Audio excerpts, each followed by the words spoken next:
Évangile de Jésus-Christ selon saint Luc. Quand fut accompli le temps où Élisabeth devait enfanter, elle mit au monde un fils. Ses voisins et sa famille apprirent que le Seigneur lui avait montré la grandeur de sa miséricorde, et ils se réjouissaient avec elle. Le 8e jour, ils vinrent pour la circoncision de l'enfant. Ils voulaient l'appeler Zacharie, du nom de son père. Mais sa mère prit la parole et déclara « Non, il s'appellera Jean. » On lui dit « Personne dans ta famille ne porte ce nom-là. » On demandait par signe au père comment il voulait l'appeler. Il se fit donner une tablette sur laquelle il écrivit « Jean est son nom. » Et tout le monde en fut étonné. À l'instant même, sa bouche s'ouvrit, sa langue se délia. Il parlait et il bénissait Dieu. La crainte saisit alors tous les gens du voisinage, et, dans toute la région montagneuse de Judée, on racontait tous ces événements. Tous ceux qui les apprenaient les conservaient dans leur cœur et disaient « Que sera donc cet enfant ?» En effet, la main du Seigneur était avec lui. L'enfant grandissait et son esprit se fortifiait. Il alla vivre au désert jusqu'au jour où il se fit connaître à Israël. Pour comprendre cet évangile, il faut revenir au chapitre 1 de l'évangile selon saint Luc. Zacharie était un prêtre lévite, marié à Élisabeth. Ils étaient tous les deux justes aux yeux du Seigneur, car ils pratiquaient les commandements de Dieu d'une manière irréprochable. Élisabeth était stérile. Ils portaient tous deux cette épreuve dans la prière.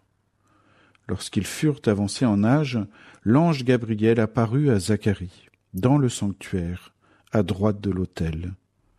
Il lui annonça que sa femme concevra un enfant et que celui-ci sera rempli d'Esprit Saint dès le sein de sa mère. Mais Zacharie douta de la parole de l'ange. Pour le châtier, l'ange Gabriel lui dit qu'il serait muet jusqu'à ce que ses paroles s'accomplissent. Nous voici donc au dénouement. L'enfant naît, et c'est en donnant le nom de son fils que Zacharie retrouve la parole. Jean, qu'on surnommera Jean le Baptiste.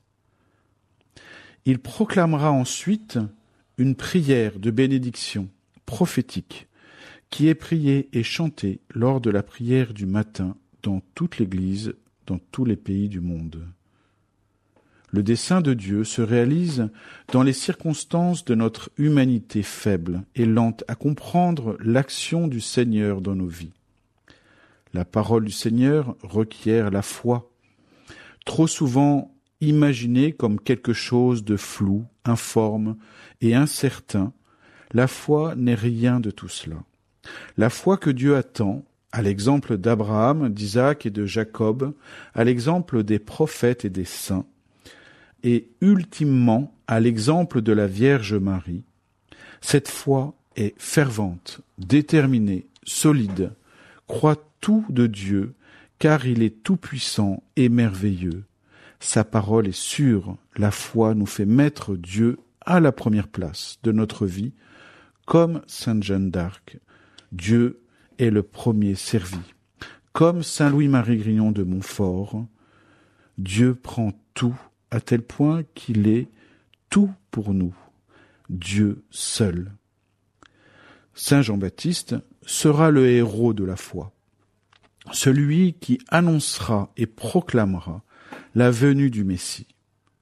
Demandons à Dieu, par son intercession, une foi limpide, sans détour, capable de lui plaire.